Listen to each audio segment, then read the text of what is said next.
Hey everyone, this is Coach Richardson, and I'm here with Becoming Uncommon. This podcast, we explore all the different types of journeys that everyone takes as it relates to reaching that pinnacle of success and that continuous journey of trying to pursue excellence. My special guest today is a former Falcon, Isaias Hernandez. This is somebody that has been very special to me, someone that's helped me a long way, seen me from the back in the day. So I think if I did my math, it's almost like 20 plus years Yeah, of knowing each other. But without any further ado, Isaiah, so appreciate you. tell us what you're up to. Like Chris said, we both have the same kind of background. I went to Cerritos College. After Cerritos College, I wanted to take over the world. Somewhere between Cerritos College and going to UC Irvine, I realized that school wasn't for me. As a result, I focused on what I had done all my life, which is restaurants. So I worked my way from a dishwasher at Red Robin to a general manager. Eventually, I became a general manager of Bubblegum Shrimp Company. I met a guy named Tomo that gave me the opportunity to be a training director for Landry's. Under Landry's, I worked for Tillman Fertitta. He's the guy that owns like the Rockets, Mastros, Morns, Bubblegum Shrimp Company. The world's toughest job. Imagine like your toughest coach on his worst day, but that was like a full-time salary position. People speak very poorly of Landry sometimes. I speak highly of them. It was the hardest job I've ever had, but it prepared me for ownership. And from there, we've opened up our own restaurant in 2020. I convinced my wife to empty out all of her credit cards. January 15th of 2020, I put together this awesome business plan. There was no chat GPT, so I did it all myself. It was at least 3 pages long. It was epic. Convinced her family. Everything was going well. We signed our lease February 18th, 2020. And then March 4th, which is our 1 year anniversary of being married, I took her to Black Angus because it was the only restaurant open because of the pandemic. And we sat there and I said, baby, I promise you it's going to be okay. This is nothing. This bird flu is going to go away. We're going to open up a restaurant in a month. We're going to rule the world. And at that exact moment, as if like from God, on the TV behind the Black Angus with a woman wearing a mask, was like a national public announcement, and it was the president saying effective tomorrow, national closure of all non-essential businesses. So at that point, her and I sat down with my business partner, Juan and Josh, and we said, hey, like, this is our moment. Do you guys want to proceed? Should we give up? Should we, roll over, show our bellies? And the four of us said, no, let's burn the ships. And here we are, 11 restaurants, 5 concepts. Our company's worth about 28 million in annual sales. Not a lot of profit in California, but it's an opportunity to provide over 300 people with jobs. Wow. So from a terrible shot putter, ranked 7th in the conference, to CEO of a $28 million company, it's been a crazy journey. Dude, well, I want to say that you were my first NIL. Like after practice at Red Robin, we would we would go and you would just give me bottomless fries and strawberry lemonades, and like sometimes like that was the only thing I had to eat. And like like that was legitimately like I would call like my first NIL deal. Like yeah, Bottomless fries. yeah, bottomless fries. And I'm telling you, like I guarantee I would have not have been so as successful as I was at Cerritos College if it wasn't for you and like putting in, I'm talking about sometimes 10 plus hours a week of just like watching me throw, giving Thanks, me brother. advice, Yeah. like hanging out. We would go play handball. Yeah. Why At did like we play handball, right? like at 9 With o'clock at cholos? night. Yeah. We would lift and like it was crazy. So Yeah. like I'm definitely indebted to you and all the things you do. And like because one thing I want to ask you, and we talked about it loosely, but it's like I felt like you believed in me. And like, what was it? Like, I'm just curious, just for me personally. Well, I mean, there was something pure about the joy that you took in practice. That's hard to fake.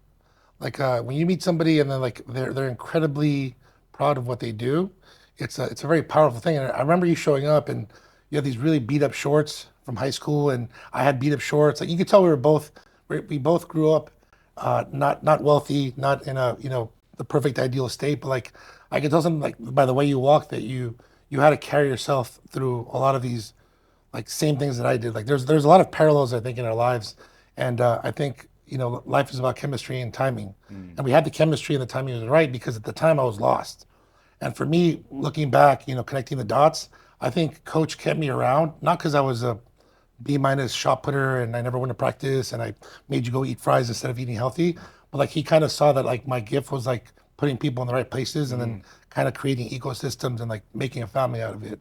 Because that's what I longed for. Like growing up was a family. So the fact that like we were kind of like this really small, tight knit family, even Armando, Yeah. you know, just seeing you guys like going at each other and so attacking each other, like that's his love language. You know, like if you actually talk to Armando's family, like you saw when we went to their birthday party. Did you go to their birthday party or no? Where they shot. Armando invited us to this party in Stanton, great city. Shout out to the city of Stanton, and we happened to go down the wrong block, and me and a bunch of the track athletes, Lyndon was his name. We went to this party and we were eating small gizzards, and then on the way out, people didn't like us, so they started shooting at us. So like, I wasn't there. yeah, I remember that. so like Armando, like he was tough on you and you were tough on him because that was like kind of your guys' love language. Our love language was like, I knew that when you talk to like the way you talk to yourself back then, like those were fighting words. Like you were very tough on yourself, and that's what you need to do to get yourself in the right spot. What I wanted to kind of show you is like how good you were, because you deserve those moments of being like, fuck, you were the only guy out there for 8 hours in practice. Yeah. You were the only decathlete that I ever like worked with, and there wasn't a lot. There was maybe 6 or 7 guys that actually paid attention. Didn't think, oh, this is stupid. You know, I'm a runner. Like I'm gonna score nothing on this. You know. Yeah. So it was cool to see like your journey, and then we talked about this briefly earlier. Like you kind of willed it into existence. You know, like if you think about it, you didn't give yourself an option for failure. Like every time I touched bases with you, because we don't see each other often. Yeah. At every one of those markers, you were exactly where you told me you would be, and that's huge. Yeah. No, I always appreciate, because like you believed in me like that. I mean, didn't have a lot of people believe in me, and I was like, this guy really believes in me. Like you would talk mess, and you would you would point me in the right direction, and despite whatever you were going through or your journeys and things like that, you always were like positive and supported me. So I definitely always appreciated that. And that's kind of where I look back and I look at, and I'm very observative in the way that I try to see like what people's skill sets are. Like you are a people person to the nth degree. Like you can read people like crazy. You're like, when did you find that you had that skill or that attribute? Honestly, it was Disney. So growing up, Disney? Yeah, Disneyland. So Disneyland. Yeah, Disneyland. Growing up, my first job was at 17, and this was before I met you. I took a job at Disneyland. So like growing up, I had very low self-esteem. Well, I remember you in high school. Yeah, well, even in high school, like I started getting self-esteem, but I didn't know how to talk to people, right? Like I knew that I knew that I worked hard. I knew that I was fairly smart. I knew that I was a good person, but I didn't know how to socialize. And so when I turned 17, my parents said, you need to get a job. And so I got a job at Disneyland and Red Robin. And I remember meeting the people that hired me and thinking, how are you 18 years old and so bubbly? And like, how is it that you can talk to me? How is it that you can like make eye contact and have confidence? And working for both those companies, I just like kind of learned to read people. For Disneyland, I was a guest research assistant. So it was my job to grab your ticket, swipe it, ask you where your zip code is, ask you a bunch of annoying questions. The world's hardest job and worst job. Because when you enter Disney, do you want to take a survey? No, man, you're trying to get in. Yeah. And so little by little, I learned how to read people, so I didn't have to ask them those questions.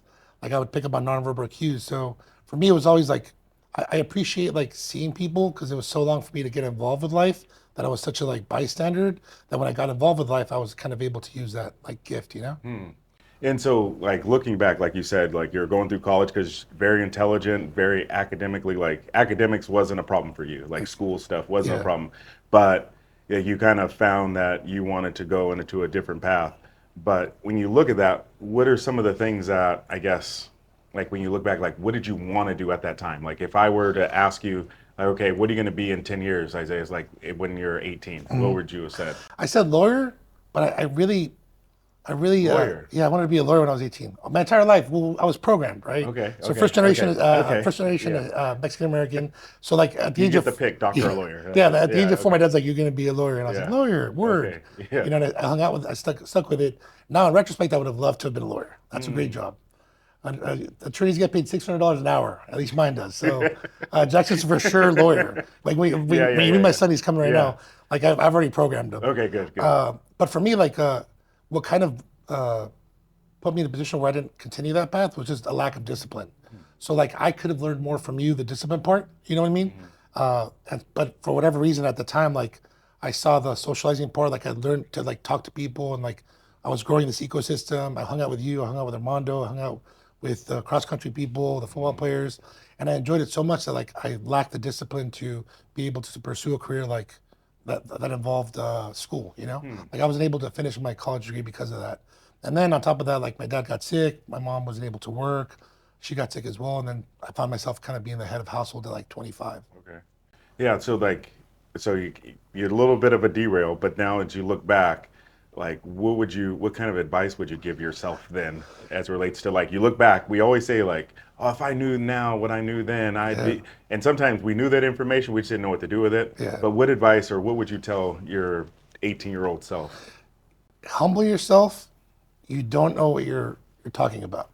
Like you're 18 years old, and I have a situation where I have a manager, and he's a great general manager, hardest working person I've ever met, beyond intelligent, master's degree, and everything has an answer. Like I remember at one point, Coach Wells took me to go see Coach Higgins, and this is a famous Coach Higgins day. I had an answer for everything that he wanted to tell me. And it got to the point where he was so frustrated that he's like, I'm done. I'm not coaching you because I wasn't listening. And as an 18-year-old, there's so much power in being able to put away your pride. Like pride and complacency kill. And when you're 18, like you have so much pride because you've finally done it. I'm out of high school. I'm an adult. I can join the military. I can smoke. I can almost drink. Like, so you think you know it all, and that really gets in the way of understanding the world because you don't know it all. At 18, you're taking the first step towards a very, very long path, you know? And I think somewhere along the lines during our educational careers, our teachers teach us that at 18, you're an adult. You're an adult, you can serve in the military, you can do a lot of cool things that you couldn't before, but are you really an adult? Are you really a father? Are you really understanding what it's like to be selfless? And the answer is no. And if you're out there and you're 18 years old and coach says be on time, he's teaching you that lesson for a reason. Like people will ask me how I got to be a good operator or how I got to open up business or own them. Everything that I've ever done, I've learned from my coaches. I was a terrible football player. If you think I was a bad shot putter, I was an even worse guard. But I was able to start 1 year at Cerritos, and I remember my coach rode me the entire time, Coach Wells. And I was able to marry Coach Wells 4 years ago at Smoke Fire La Habra. He came up to La Habra one day and said, I'm getting married. This Fendi just closed because of the pandemic. Yeah. I said, have it here, and I was able to marry him. Yeah. Like he got married at Smoke Fire. Yeah, that's cool. But one of the things I told him was, I regret like being the guy that didn't show up on time. I regret being the funny guy that had a sarcastic remark for everything. I regret like not sitting there and thanking him for his time. Because nowadays, if you're 18 to 25 and you're trying to come up with a quick, rich scheme or trying to figure out life right, what do? I'm gonna save up money to see Gary Vee. Yeah. I'm gonna save up money to see Tony Robbins. I'm gonna save up money to see X, Y, and Z, right? And how do those people become who they are? Time and experience, right? We've known each other for 20 years. That means you've probably done track and field for 25 years or so, right? Yeah. So 25 times 365 days out of the year, because you never take a day off, you're literally a master of track and field. So if you're an 18-year-old and you know you're their coach, they should be paying you to listen to this. But instead, it's human nature. You're at school. Who's this guy? I don't know him. Yeah. You know, he hasn't earned my respect. It's like, no, man. If I could go back in time, I'd just tell myself, be humble, man. Stay quiet. Interesting. For the next 2 years, don't say a single word. Don't have an opinion. Just take it all in.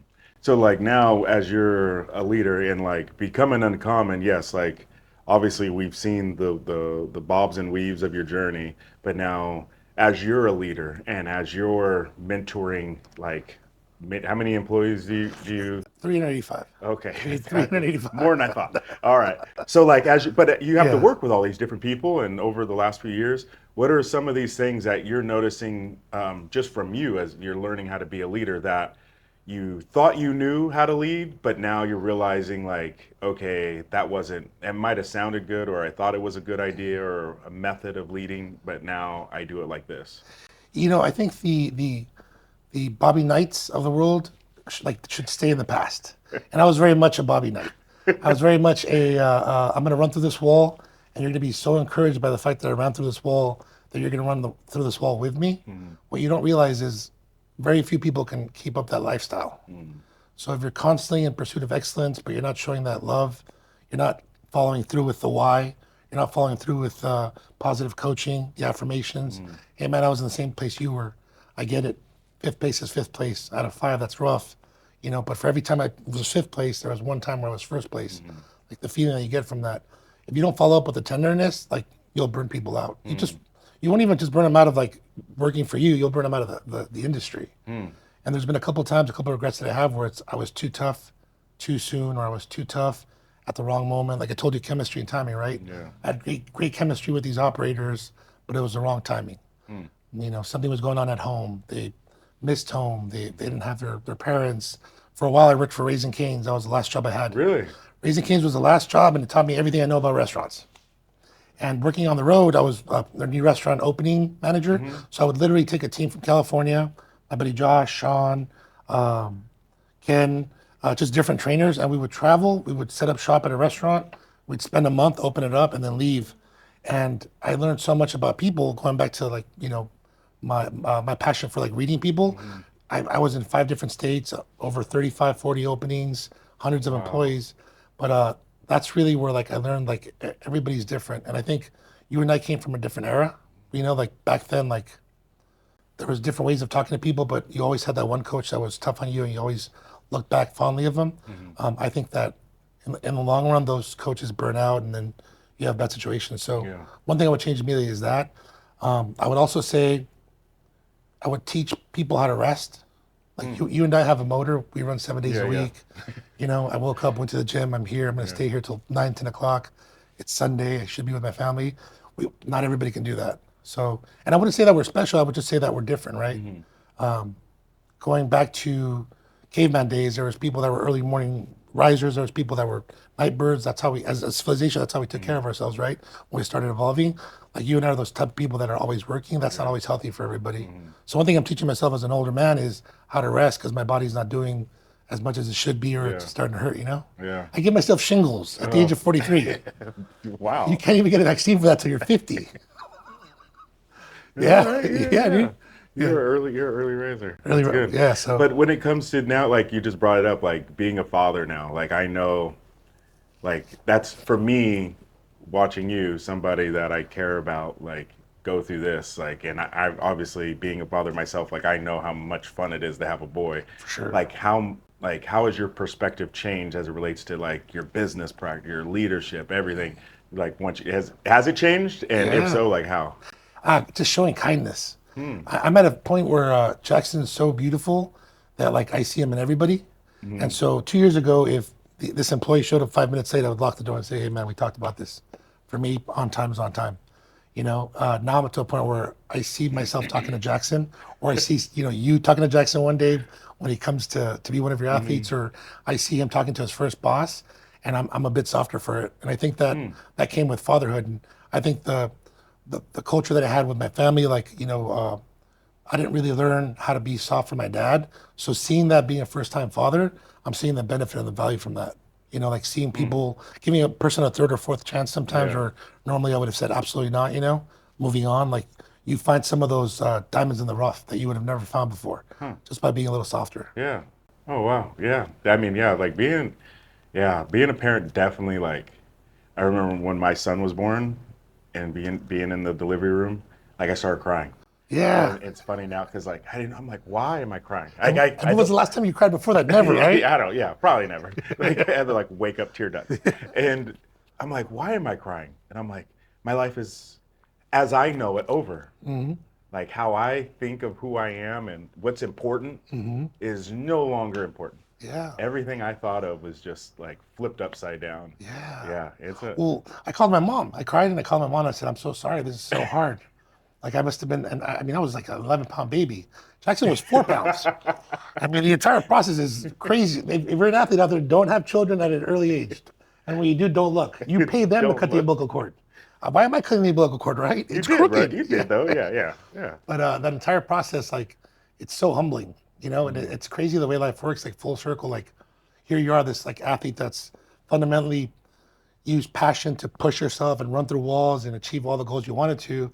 And at an instance, God or whatever you believe in reminds you of how like not unimportant you are. Yeah. At that moment, you just realized I'm just another human, and now this is the most important thing in my world. Yeah, no, it's a trip. Like it's a lot of fun, a lot of pressure, makes you think about things differently. Definitely changes perspective. Well, for me, it's the patience. I'm an auditory learner and auditory thinker. So like I have to go to a quiet space to like write or to think. It's very hard for me to have a dialogue with 2 different people, or sometimes I'll have a dialogue with 3 different people, but like it's hard for me to hear noise, right? Jackson says "Dad" at least 1,000 times a day. Oh, good. Yeah, he says, which I love. And in my mind, I've now grown to love it, but like, a year ago, I would have been like, this is insane. So, he's, but now it's like, in my mind, I just remind myself, there's going to be, there's going to come a day and a time where he doesn't want to say dad anymore. Yeah. And that scares me more than anything. No, I saw this thing. It was like, you're going to forget the last time you picked your kid up. Yeah. And like, I was thinking back because like CJ's 17 now. And I'm like, when was the last time like I carried him? I'm like, oh man, this is rough. And like, Yeah. and like full transparency, I was sitting out there, and I was like, oh, this would be a cool place because he graduates high school this year. This would be a cool place to do like a graduation party for him. And I Yeah. got like a little emotional. I was like, oh my God, he's gonna graduate high school. Wait until you start thinking, who would be better, you or him at his age, or him as an athlete? Who's a better athlete? Oh, he is. Yeah, yeah, Yeah. yeah, yeah. Especially like basketball, like stuff like Yeah. that. Yeah, like I mean, if it was like track, I would just willed myself, Yeah. like Yeah. You would have but yeah, pushed through. yeah, or I would have attacked him or something. Well, Maya's 6'1" and her dad's 6'8", so he's like the perfect specimen of a Viking. Yeah. So like even now I call him Sir just in case I ever irritate him or make him Yeah. mad. But I mean he's like this tall. He has a 6-pack. Not my genetics. He has like quads. I just stare at him. He just walks around. He has a teardrop already? Yeah. A teardrop? Dang. Oh, Yeah, he's man. cleaning, jerking. Yeah, He's great. okay, Yeah. I mean, so you got him on the right regimen. 4940. Yeah. Good, good. Yeah. All right. No so he's- peptides. No peptides. Well, they might be legal later, so who knows? Yeah, who knows? But like going back to like looking at some like things as it relates to leadership and stuff, because like for me, I'm really interested in where do you think that world, especially in your industry, like where do you see things going like now with like AI and like some of the advancements and like some of the things that are changing just around us on a daily basis? Like, so where do you see yourself and as it relates to adapting to the evolving world in the next 10 years? It's tough because everybody wants an advantage, but the advantage isn't cutting corners. So I think a lot of people are using technologies or using like certain like items for leadership, but they're not using it correctly, right? For me, there's no substitute for hard work. Whether a year from now a computer program will be doing the majority of my talking or typing or admin, that's fine. But I still have to wake up at 5 in the morning. Yeah. Like you still have to be the first one there, the last one to leave. You still have to, have standards. You still have to be the person that says, here's a line and I'm going to ensure that nobody crosses it because there's constantly people watching you. I think true leadership, it's selfless and it's self-fulfilling. So if you become a great leader, it's just a matter of time before an employee, a guest, anyone sees you, notices you. Yeah. I mean, I think there's going to come a time where like technology definitely improves leadership. But as far as like replacing hard work, that's impossible. It's not impossible, but it's. I hope I don't see the day where hard work isn't valued. Like, Well, I mean, even here, I think that's what we're talking about, Raul. There's a customer here, a regular, and he was here every day. And just seeing us work, like one day he just approached me and said, "Hey man, if you ever need help, let me know." And so we opened up a restaurant in San Diego, and I'm like, "Hey, have you ever worked in a restaurant?" He's like, "Nope." I'm like, "Cool, you want to work in a restaurant and help me in San Diego?" He said, "Yes." And he went down to San Diego, spent the last 3 weeks, opened up San Diego. He was working 14-hour days, up and downstairs. And he just kind of has bonded now with our team. And now we have like that ecosystem. So just him watching us work so hard, like he kind of admired that. And then as a result, he became a part of our team without No even wanting to way. be a part of our team. He's a digital marketing guy. So he's not even a restaurant guy. He just raised his hand Wow. and said, "Hey, I want to do this." dude. It's crazy. Kind of like me. I only played football because Coach Wolves made me. There was a wide receiver that he wanted to do like the 4x4, and he's like, "Hey, I need you to play football." Yeah, yeah. Worst mistake ever. CTE, torn meniscus. Thank you, Coach Wells. Yeah, don't worry about it. Yeah, we don't talk about that stuff. But what's funny because my deep secret is that, well, it's not a secret anymore, I guess, is that when I retire, I want to open up a pizza restaurant. Okay. So now I know who to call. I'm gonna hit See? you up. Yeah. I can tell you'd be good at it because pizza's methodical. Like pizza, you have to be exact. It's more science. It's more science than art. Yeah. And you have to be like obsessed with like Making the the perfect dough recipe, and the sauce. and you have to be so consistent that if you want like a yeast starter or an activator, you have to keep it alive. So there's pizza like restaurants, there's pizza empires that are built on dough that's been alive for like the last 30, 40, 50 years. I can see you doing that. Yeah, I want to do that so bad. I could just so I could eat pizza 3 days a week. Because that's what I was gonna say. Like, because like you now, at least how I see it, because if this isn't true, you've done a great job marketing. You are what I would consider an expert in terms of like mainstreaming the barbecue, comfort food game.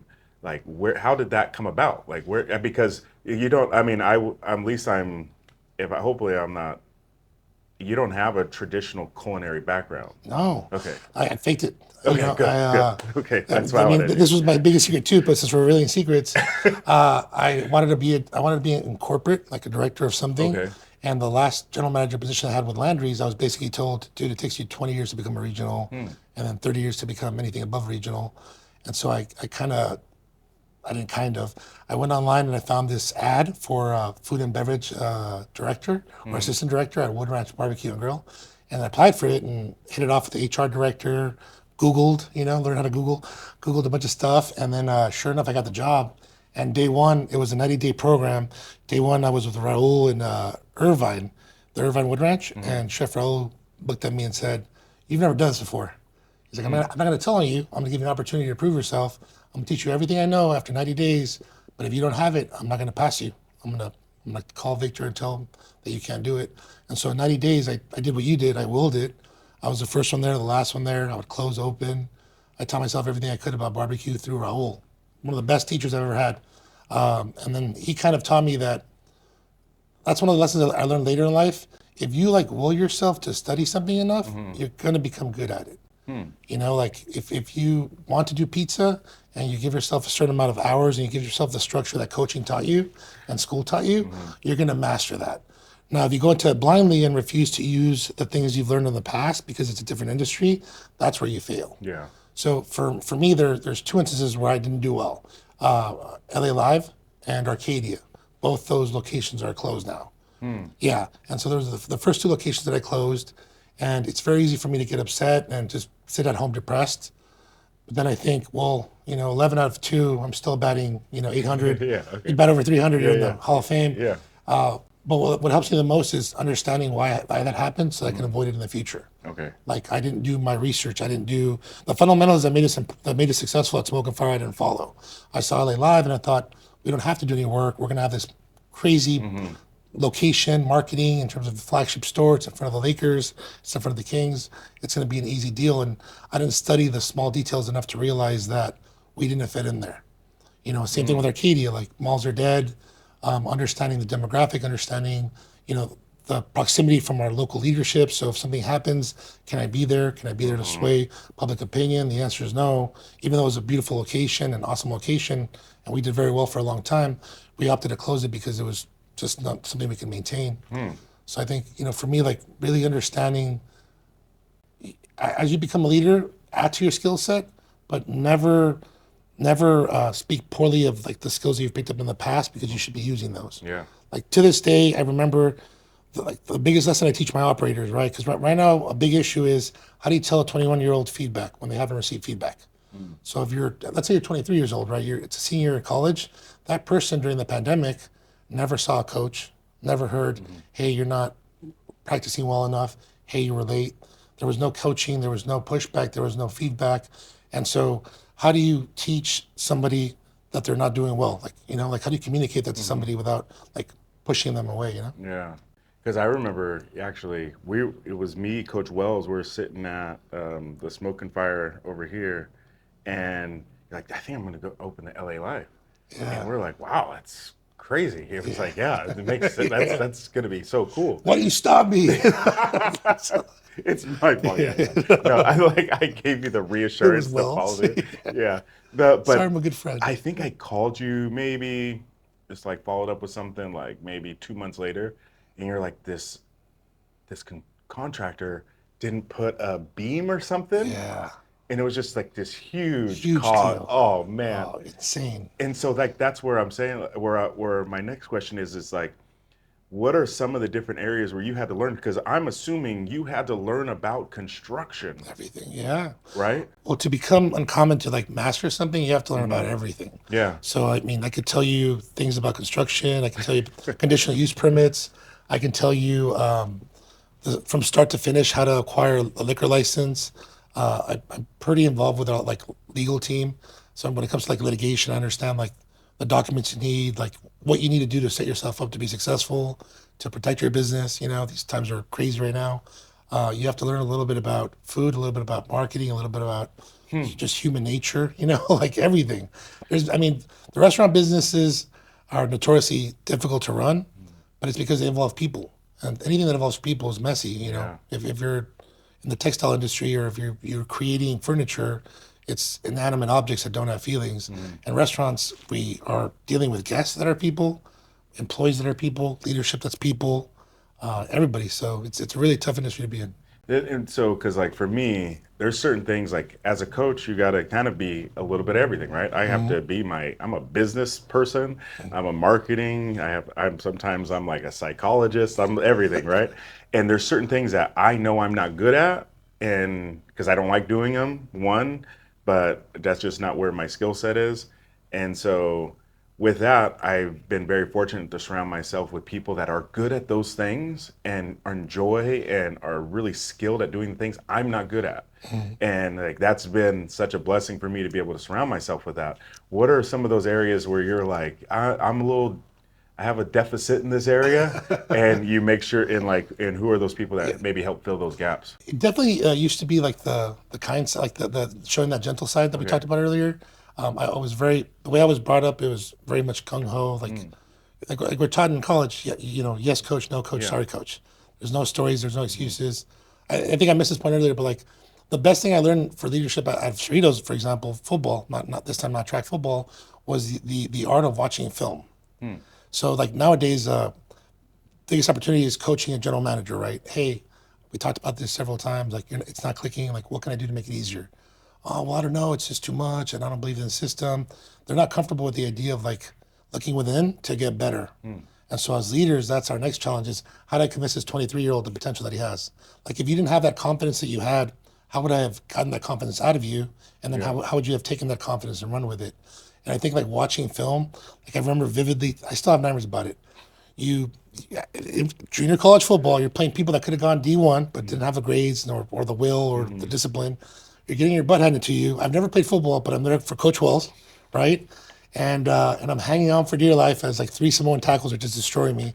And then I'm forced to watch the play, relive it, talk about it, pause, relive it, rewind, talk about it, pause, relive it, rewind. And then I'm scored on it. So every Sunday we would have our names with a percentage.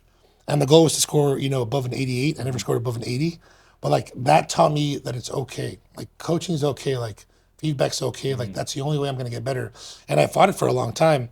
I think part of the reason I struggled in like the mid 20s to like early 30s was because I still had that like Higgins confrontation. I still had that answer for everything. Oh, well, I haven't bought a house because the economy's bad, and because I'm in the hospitality industry, and because meanwhile I'm going out spending money that I shouldn't be. Meanwhile I'm going to bars. Meanwhile I'm partying. So we're at a nightclub, and so I think for me, if there's one lesson that you want to learn, if you want to become uncommon, get used to the idea of looking at yourself and asking yourself, what can I do better? Like challenge yourself, because it's really easy to take W's, right? Yeah. You do something good, you go, you celebrate. Oh, yeah. Maybe you go out to dinner with your wife. Oh yeah. But those moments where you're like, okay, why did I fail at LA Live? I didn't do the research. I wasn't there enough. I wasn't consistent. I trusted too much in leadership without giving feedback. I was so afraid of coaching leadership there because I didn't want to have to go to LA Live and run it myself. That fast forward 3 months later, it's a whole different team, And that's like for you as a head coach, like heavy is the crown. If you lose a runner, if someone gets hurt, now you have other team members that don't understand, well, this is part of the process. You're not going to go to state. We lost our anchor in the 4x4. And, you have to kind of weather those storms and then ask yourself, how do I avoid that in the future? Yeah, because like it's tough to face the things that you're not good at, or the L's, or catch those L's and be humble enough to take the information from them and try to learn and try to move on. One thing I definitely want to get out of you before we wrap up here is like, again, obviously hard work being the foundation, learning some of those empathetic skills and those soft skills that you've evolved over the year and become the leader you've become. But what is on the horizon in the next? Obviously, you're going to have private school to pay for pretty soon. But what's on the horizon John in Bosco. the next 5-10 years?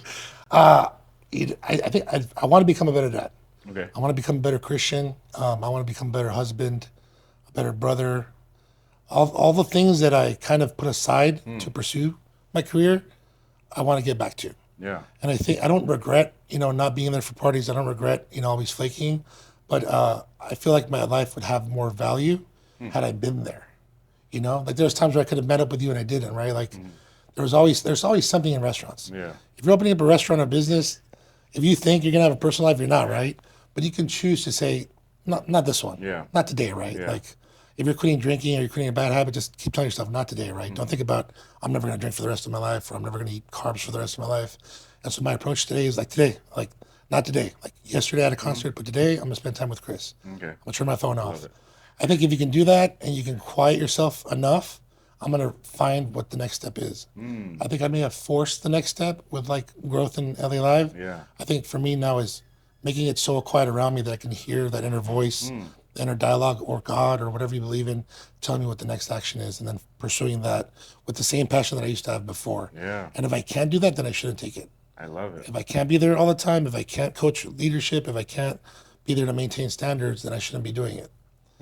Or find someone to take the reins and do it, Which is our big thing, though. It's like, how do you find that person? No. Like Coach, I mean, how special you are. Coach Wells, how long do you think he coached for? Like, was prior to meeting you. He was at, like 25 years. So 25 years, how many, like, what's the average amount of track and field And athletes? that was really? 20 years ago. Isn't that crazy? Yeah. So in the He's last still coaching with in us. the last 45 years, let's say on average there's 50 athletes. You're talking about 300 athletes that he could have easily, way more than that. Oh, yeah. 3,000 athletes? I'm terrible at math. Thank you, Cerritos College. Yeah. But he could have chosen like so many people, and somehow it worked out with you. Yeah. Like the idea that like you were like the one, because I mean it's a great profession, and there's so many people that are passionate about track and field. For you guys to bond and hit it off and just go with it, like that was the universe talking. Yeah. You were quiet enough, he was quiet enough. It made sense. You guys went with it, and here you are killing it and crushing it. And the fact that you're able to like turn it around and make him stay coaching because he can't retire. No. Nah. Yeah. Yeah, he's never going to retire. He doesn't like the beach. No. He likes tri-tip and shot put. Yeah. That's his thing. Yeah, and carving. So that's how, so he goes and carves on Tuesdays. So I get him because he's coming from the South Bay. So he stops in every Tuesday. Then he goes, well, maybe I'll come Thursday. And so then it's Tuesday, Thursday. Yeah. He's like, what are you guys doing Wednesday? And then maybe it's, so I'm able to steal some time. And that you said so much. I thought it was so deep and profound because it took me probably 7 years to kind of come to that realization that like I wanted to push everything. Like I thought the next phase of my life was going to be come from another big push. And I didn't realize it was like I did all the pushing already, and now I have the momentum, and I just have to learn how to ride it. And I get better at it. I'm not very good at it right now, and I have struggles. But again, nothing's more important than spending time with the people that you love and care about. And so, and that's part of what this journey is for me. With this podcast is like I want to be able to connect with people that I care about. It meant a lot to me, and so with that being said, I know we kind of went over a lot, but again. Last thoughts as it relates to maybe talking to your 18-year-old self at Cerritos College, or and anything you want to leave us with. Wear flip-flops to the shower, the group shower. I still have athlete's foot. No, I would say that's a powerful question. I would say stop being so hard on yourself. A lot of times, as people, some of the things we tell ourselves, like. Those are fighting words. If you tell anybody else that, that's you. You come at me that way, it's like, forget about it. No one's going to talk to me that way. So you shouldn't talk to yourself that way. Be forgiving of yourself, but like understand that you know nothing. Like Socrates said it best, all I know is that I know nothing at all. And if I actually, and I remember like hearing that quote and like, I think I had a paper on it in like, AP English in high school and stuff, but it's such a powerful, like long lasting quote because as a young man or a young woman, you have so much potential to absorb the world, right? So like you are absorbing knowledge that came from the last 65 years with Coach Wells. If you're a young shot putter or a young sprinter or a young cross country athlete and they meet you, instead of like having all these million things to do like I would and all these millions of answers, understand that you're gifting them with your time. And whether you're a lawyer or a restaurant guy or a student, the most expensive commodity in the world. It's not stone, it's not diamonds, it's not gold, it's time. Because we're only gifted with 24 hours in a day. So if a coach or somebody wanting to mentor you or somebody older than you gives you that time, process it. Even if you think they're the goofiest person, even if they're loud, even if they're, funny, even if they're weird or drunk, the fact that they're giving you time, like, it's a powerful thing. And some of the best lessons I've learned from people that I never thought possible.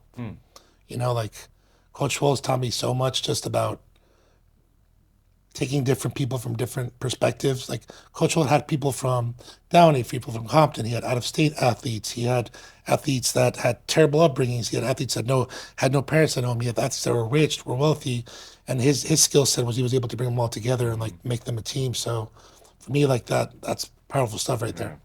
Like even our time right now, like I've already in my mind, I'm already thinking like, man, I should go back to all the restaurants. I should like give myself a week at every restaurant. Pretend I'm a general manager and see how I can help. Awesome. Well, that's it for Becoming Uncommon. And again, we learned so much, so appreciative of your time. For sure. And, if you are in the Southern California area, Smoke and Fire, Villains, Broken Spirits. Am I missing one? Craft by Smoke Fire. Craft by Smoke and Fire. Yeah. Oh yeah. Because I go get my brisket grilled cheese down and off Paramount all the time. But other than that, make sure that you understand that the next journey you might not understand the map, but it's worth the ride. All right, see you guys. Amen.